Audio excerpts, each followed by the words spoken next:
So welcome to our video for Sunday, June 28th, 2020. Today is the fourth Sunday after Pentecost. So for our scripture readings for this morning, we'll pick up where we left off last week. And for the message, we're going to be continuing in the study that we were doing on the life of Jesus. In terms of announcements, our midweek Bible study is now on Wednesdays, and you can either join us in person at the church, or you can also join us online using Zoom.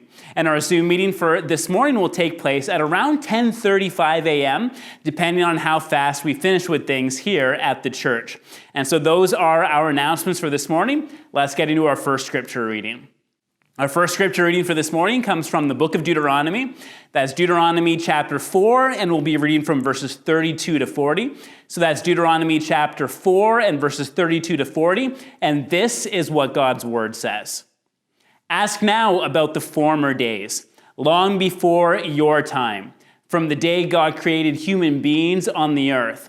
Ask from one end of the heavens to the other. Has anything so great as this ever happened? Or has anything like it ever been heard of? Has any other people heard the voice of God speaking out of fire as you have and lived?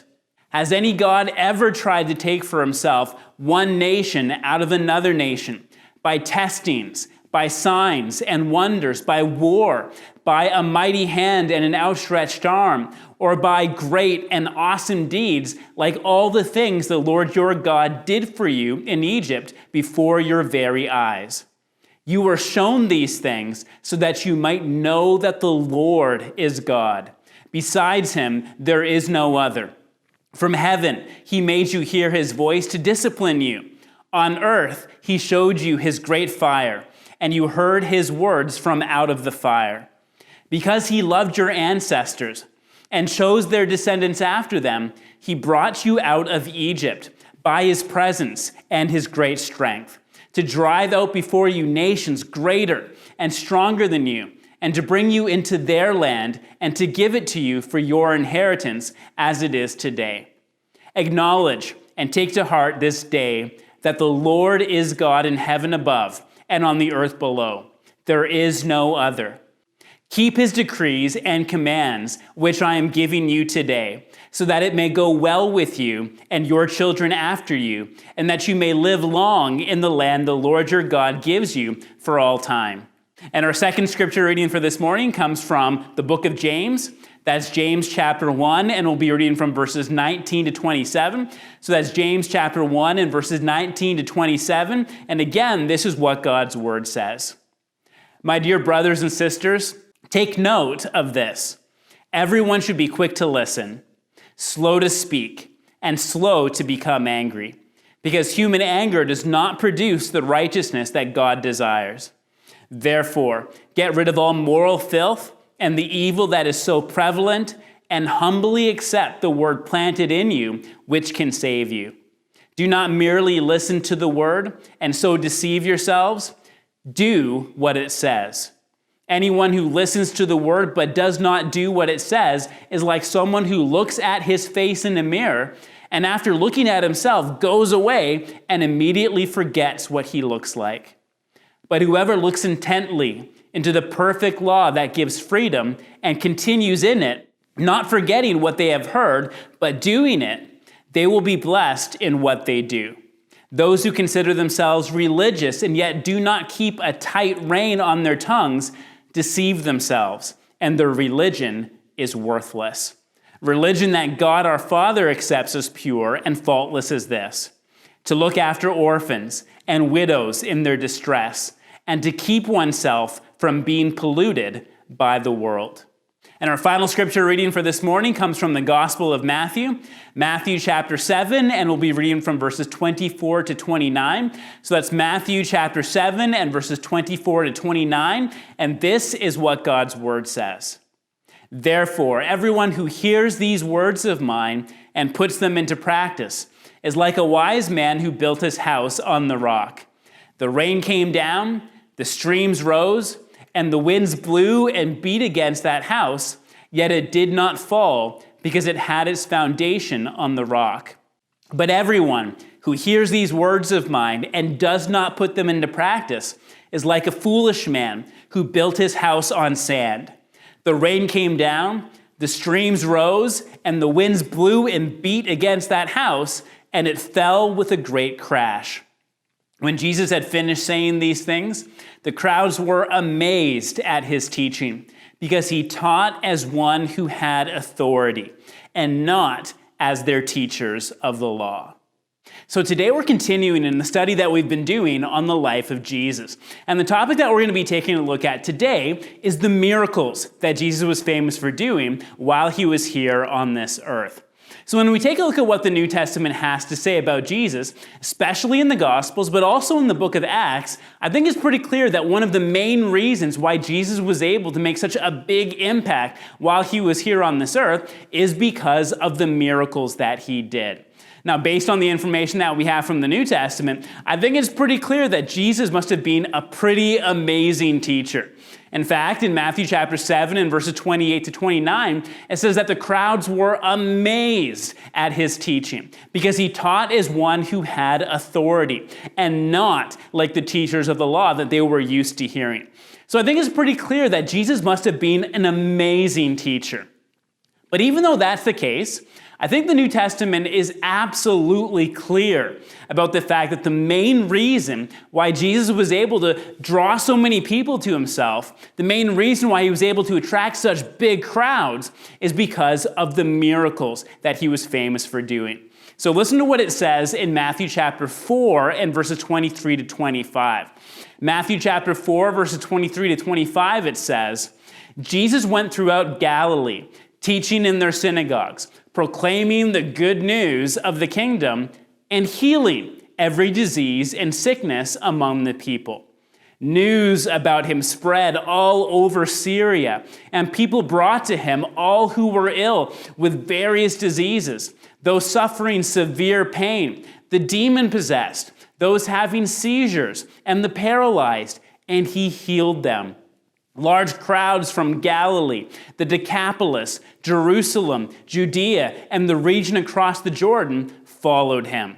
And we see something similar in Matthew chapter 15 and verses 30 to 31. So in Matthew chapter 15 and verses 30 to 31, it says, great crowds came to him, bringing the lame, the blind, the crippled, the mute, and many others, and laid them at his feet, and he healed them. The people were amazed when they saw the mute speaking, the crippled made well, the lame walking, and the blind seeing. And they praised the God of Israel. So I think it's pretty clear that the main reason why Jesus was able to make such a big impact while he was here on this earth is because of the miracles that he did. And I also think it's clear that the miracles that Jesus did were central to the work that he did while he was here on this earth. And that means that we can't separate Jesus as a person or the teaching that Jesus did from the miracles that he was famous for doing. So if we want to be able to understand who Jesus was, and if we want to be able to understand who Jesus is, we need to know something about the miracles that he was famous for doing. And so what we're going to be doing is we're going to be taking a look at three main questions that are going to help us understand something of the significance of the miracles that Jesus did and why we as people today need to make sure that we take those miracles seriously.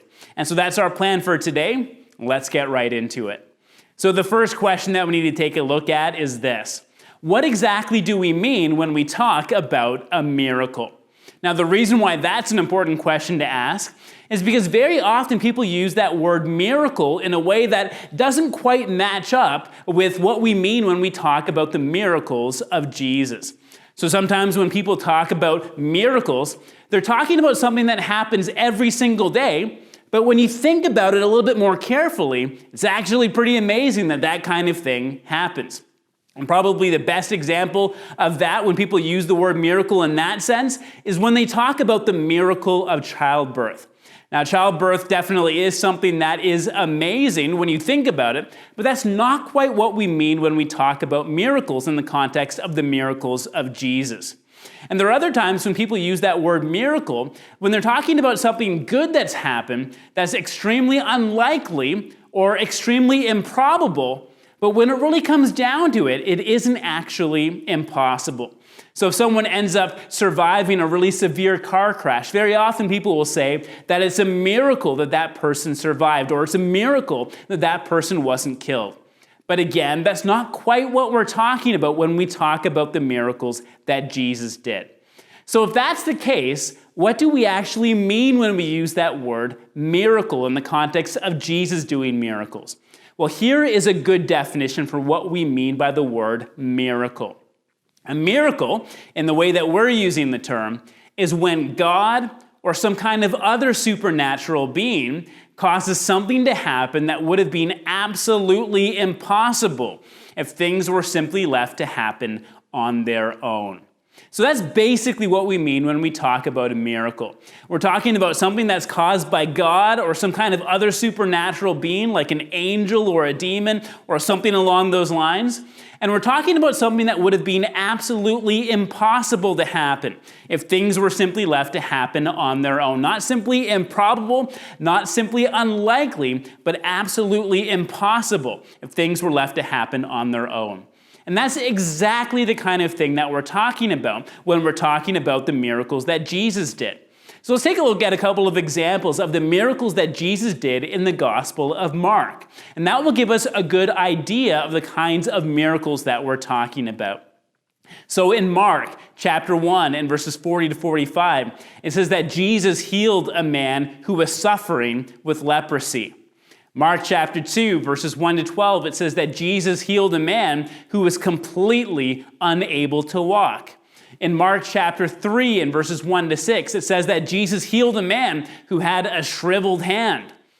In Mark chapter 5, verses 25 to 34, it says that Jesus healed a woman who had been bleeding for 12 years, and he didn't even realize immediately that he had healed the person. The person simply touched him, and they were healed. Mark chapter 5, verses 35 to 43, it says that Jesus raised a little girl from the dead.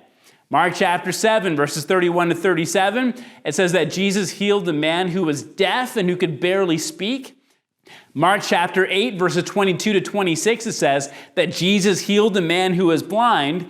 And in Mark chapter 10, and verses 46 to 52, it says that Jesus healed another man who was blind. So when we take a look at each of those examples, they completely match up with the definition that we were taking a look at. And so remember, a miracle is when God or some kind of other supernatural being causes something to happen that would have been absolutely impossible if things were simply left to happen on their own. Now, obviously, there are quite a few people who would have some serious problems with the idea that Jesus was actually able to perform miracles in history. And believe it or not, there are actually quite a few people who would claim to be Christians who have a really hard time believing that Jesus was actually able to do miracles while he was here on this earth. And of course, there are a number of different reasons for why that's the case. Unfortunately, though, we don't really have any time to take a look at any of those reasons, and we don't really have any time to answer those reasons or those objections as well. That might be something that we'll talk about afterwards in our Zoom meeting if anyone's interested, but we don't really have time here. But in the meantime, there are a couple of quick points that we can make. And the first quick point that we can make is that on a historical level, the stories that we have about Jesus doing miracles are extremely early in the traditions that we have about Jesus. So we can't really say that these stories were made up centuries after the fact or even decades after the fact. These are stories that can be traced pretty much right to the time of Jesus. Now, the second point that we can make is that based on the information that we have, it doesn't really seem like people back then really doubted that Jesus was actually able to do some things that were pretty amazing or pretty unexplainable. The issue, though, had to do with how he was able to do those things. And the third quick point that we can make is that if we believe that God actually exists, there shouldn't really be any reason why we should doubt the possibility that Jesus was actually able to do miracles. If God actually exists, and if he is the one who's responsible for creating the heavens and the earth, then it isn't really that difficult to imagine that he could allow a person to heal people who are blind or to raise people from the dead. And the fourth point that we can make is that there is actually very good evidence for the biggest miracle that we see happening in the New Testament, and that miracle is the resurrection of Jesus. And if Jesus really was raised from the dead, then we shouldn't really have any problem believing that Jesus could actually do miracles while he was here on this earth. Now, again, there's a lot more that we could say about that, but we don't really have time to go into that in any more detail. Now, the second question that we need to take a look at is this. Based on what the New Testament has to say, how is it possible that Jesus was able to perform the miracles that he did while he was here on this earth? Now, I imagine that for most Christians, they would probably say something like this. The reason why Jesus was able to perform all of the miracles that he did while he was here on this earth is because of the fact that Jesus is God. And obviously, if Jesus is God, the one who created the heavens and the earth, then Jesus would be able to do anything that he wanted to do. Well, even though it's absolutely true that the Bible does teach that Jesus is God, when you take a look at what the New Testament has to say about the miracles that Jesus did, that wasn't the reason why Jesus was able to perform those miracles. Now, based on what the New Testament has to say, the reason why Jesus was able to do all of those amazing miracles that he did is because of the fact that he was empowered by God the Father through the Holy Spirit to accomplish those miracles. So listen to what it says in Acts chapter 10 and verses 37 to 38. In Acts chapter 10, verses 37 to 38, it says, "You know what has happened throughout the province of Judea, beginning in Galilee, after the baptism that John preached, how God anointed Jesus of Nazareth with the Holy Spirit and power, and how he went around doing good and healing all who were under the power of the devil, because God was with him." So in this case, it's saying that the reason why Jesus was able to do all of those amazing miracles is because of the fact that God was with him. And of course, when it says that God was with him, that's talking about God the Father, who was giving him power to do those miracles through the Holy Spirit. Acts chapter 2, verse 22 says, "Fellow Israelites, listen to this. Jesus of Nazareth was a man accredited by God to you by miracles, wonders, and signs which God did among you through him, as you yourselves know." So in this case, it's saying that the person who was ultimately responsible for the miracles and the wonders and the signs that Jesus did was not Jesus himself because of the fact that he is God. The person who was ultimately responsible for these miracles that Jesus was doing was God the Father, who was accomplishing these miracles through Jesus. We have one more example, Luke chapter 5 and verse 17. Luke chapter 5 and verse 17, it says, "One day Jesus was teaching, and Pharisees and teachers of the law were sitting there. They had come from every village of Galilee and from Judea and Jerusalem. And the power of the Lord was with Jesus to heal the sick." So based on what the New Testament has to say, it's clear that the reason why Jesus was able to do the miracles that he did is because of the fact that he was empowered by God the Father to do the miracles that he performed. And that's something that makes sense based on the theology that we have about Jesus as Christians. Because even though we definitely do believe that Jesus is God, that's what the Bible teaches, the Bible makes it clear that when Jesus became a human being, he emptied himself. Which means that when he became a human being, he voluntarily chose not to use any of the power that he had as God, but chose to live his life as a real human being. And that means that when Jesus did the miracles that he didn't use his own power that he had as God, but he was completely dependent on God the Father and God the Holy Spirit to do the miracles that he did. So again, the reason why Jesus was able to do the miracles that he did wasn't because of the fact that Jesus is God. It's because of the fact that he was empowered by God the Father to do the miracles that he did. Now, the third question that we need to take a look at is this. Why exactly did Jesus do the miracles that he did while he was here on this earth? Well, there are a number of reasons that we see in the New Testament for why Jesus did these miracles. And the first reason why Jesus did these miracles is because of the fact that he felt love and compassion for people who were going through something that was really difficult. Now let's take a look at two examples that we have in the New Testament. The first example comes from Mark chapter 1 and verses 40 to 42. So in Mark chapter 1 and verses 40 to 42, it says, "Now a leper came to him, imploring him, kneeling down to him and saying to him, 'If you are willing, you can make me clean.' Then Jesus, moved with compassion, stretched out his hand and touched him and said to him, 'I am willing, be cleansed.' As soon as he had spoken, immediately the leprosy left him and he was cleansed." And based on what it says in verse 41, it's clear that the reason why Jesus healed this person was because of the fact that he had compassion on him. He knew about the kind of suffering that this person had to experience because of the disease that he had. And he knew about the kind of suffering that this person had to experience because of the fact that as a leper, he was an outcast from society. And of course, we have to remember that back then, if you were a leper, then you would definitely know what it meant to be socially distanced from everyone else who was around you.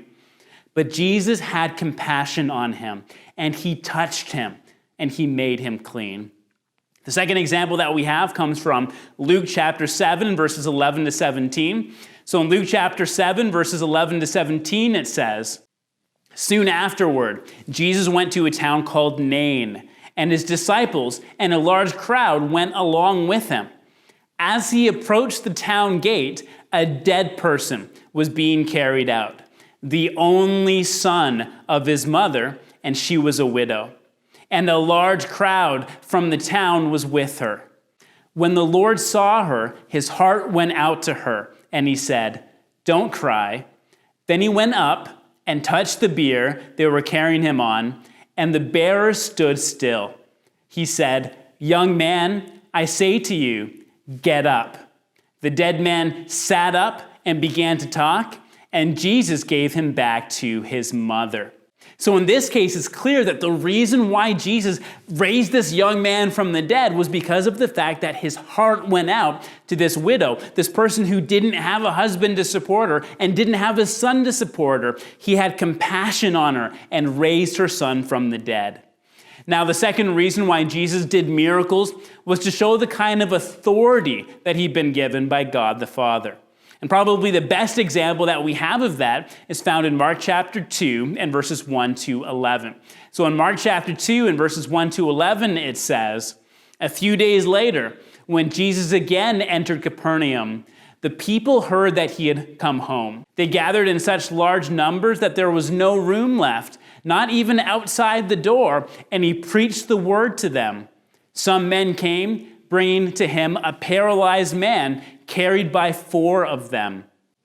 Since they could not get to Jesus because of the crowd, they made an opening in the roof above Jesus by digging through it, and then lowered the mat the man was lying on. When Jesus saw their faith, he said to the paralyzed man, 'Son, your sins are forgiven.' Now some teachers of the law were sitting there, thinking to themselves, 'Why does this fellow talk like that? He's blaspheming. Who can forgive sins but God alone?' Immediately, Jesus knew in his spirit that this was what they were thinking in their hearts, and he said to them, 'Why are you thinking these things? Which is easier to say to this paralyzed man, "Your sins are forgiven," or to say, "Get up, take your mat, and walk"? But I want you to know that the Son of Man has authority on earth to forgive sins.' So he said to the man, 'I tell you, get up, take your mat, and go home.' He got up, took his mat, and walked out in full view of them all. This amazed everyone, and they praised God, saying, 'We have never seen anything like this.'" And so the reason why Jesus healed this person was to show that God the Father had given him authority to forgive sins. Now, as a side point, some people use this story to try to show that Jesus didn't actually need to die on the cross for God to be able to forgive people for their sins. Because the story that we have here is something that takes place before Jesus died on the cross. And obviously, Jesus was able to forgive this person for their sins. But obviously, that doesn't quite match up with what the New Testament has to say. The reason why Jesus was able to forgive this person for their sins was the same reason why God was able to forgive anyone their sins before the cross. The reason why God was able to forgive anyone before the cross was because of the fact that he knew that one day Jesus was going to end up going to the cross and pay the penalty for that person's sin. And that's something that we see in Romans chapter 3 and verses 25 to 26. But the important thing for us right now in what we're talking about is the fact that the reason why Jesus performed this miracle was to show that he'd been given authority by God the Father to forgive sins. Now, the third reason why Jesus did miracles was to show that Jesus really was a prophet who had been sent by God. And that's something that we can see based on the reactions that people had to the miracles that Jesus was doing. So in Luke chapter 7 and verses 16 to 17, this is the reaction that people had after he had raised the widow's son from the dead. This is what it says. They were all filled with awe and praised God. A great prophet has appeared among us, they said. God has come to help his people. This news about Jesus spread throughout Judea and the surrounding country. So people saw this miracle that Jesus did, raising this widow's son from the dead, and it showed to them that Jesus really was a prophet who had been sent by God. Listen to what it says in Mark chapter 8 and verses 27 to 28. In Mark chapter 8 and verses 27 to 28, it says, Jesus and his disciples went on to the villages around Caesarea Philippi. On the way, he asked them, "Who do people say I am?" They replied, "Some say John the Baptist, others say Elijah, and still others, one of the prophets." And so when Jesus asked his disciples who the people were saying that he was, it's clear that the people were saying that Jesus was a prophet. Now, a good question that we need to ask is this. Why were people assuming that Jesus was a prophet? Why not just simply a great teacher or something along those lines? Why would they assume that Jesus was a prophet? Well, the reason why they were assuming that Jesus was a prophet was because of the fact that the prophet Elisha, back in the Old Testament, did many of the same miracles that Jesus did. And so in 2 Kings chapter 4, it says that Elisha raised a person's son from the dead. 2 Kings chapter 4, it says that Elisha multiplied 20 loaves of barley and was able to feed 100 men and have leftovers as well. And in 2 Kings chapter 5, it says that the prophet Elisha healed a person from their leprosy. And so when Jesus came around doing the exact same things, people assumed that Jesus was a prophet like Elisha from the Old Testament. And the reason why that was so important is because if you're going around saying the kinds of things that Jesus said, that the kingdom of God was just about here and proclaiming a message that came from God himself, you needed to make sure that you had some pretty good evidence to back up the claims that you were making and to show that you were really speaking from God and that God had really sent you. And that's something that Jesus did by performing miracles. Now, the fourth reason why Jesus did miracles was to give everyone a foretaste of what it was going to be like when God's kingdom finally came. And one of the best places where we see that is Isaiah chapter 35 and verses 1 to 7. Now, in Isaiah chapter 35 and verses 1 to 7, the prophet Isaiah gives us a picture of what things are going to be like in the new creation, in the new heavens and the new earth, when God's kingdom finally comes to this earth. And this is what it says. The desert and the parched land will be glad. The wilderness will rejoice and blossom. Like the crocus, it will burst into bloom. It will rejoice greatly and shout for joy. The glory of Lebanon will be given to it, the splendor of Carmel and Sharon. They will see the glory of the Lord, the splendor of our God. Strengthen the feeble hands, steady the knees that give way. Say to those with fearful hearts, be strong, do not fear. Your God will come. He will come with vengeance, with divine retribution. He will come to save you. Then will the eyes of the blind be opened, and the ears of the deaf unstopped. Then will the lame leap like a deer, and the mute tongue shout for joy. Water will gush forth in the wilderness and streams in the desert. The burning sand will become a pool, the thirsty ground bubbling springs. So in verses 5 and 6, it says that in the new creation, the eyes of the blind were going to be opened. It says that the ears of the deaf will be unstopped. It says that the lame will leap like a deer, and the mute tongue will shout for joy. And it's saying that in the new creation, that every sickness and every disability will eventually end up being reversed, will eventually end up being cured. And when you take a look at what it says in verses 5 and 6, that sounds a lot like the kind of thing that Jesus was doing.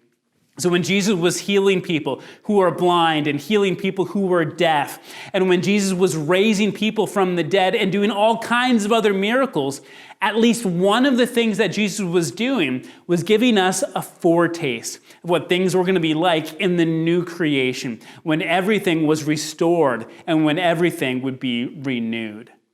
Now, the last reason why Jesus did the miracles that he did was to call people to repentance. And what does it mean to repent? It means to make a firm decision to stop doing the sin that you're doing. And remember, if you want to be able to enter into the kingdom of God, you need to make sure that you repent of your sins. It's not just about the good things that we're expecting in the kingdom of God. There needs to be a radical change that needs to happen in our lives. We need to give our lives over to Jesus, to listen to him and obey his words and make a firm decision to stop doing the sin that we're doing. Now, when we take a look at what it says in Matthew chapter 11 and verses 20-24, it's clear that one of the reasons why Jesus did these miracles was to bring people to repentance.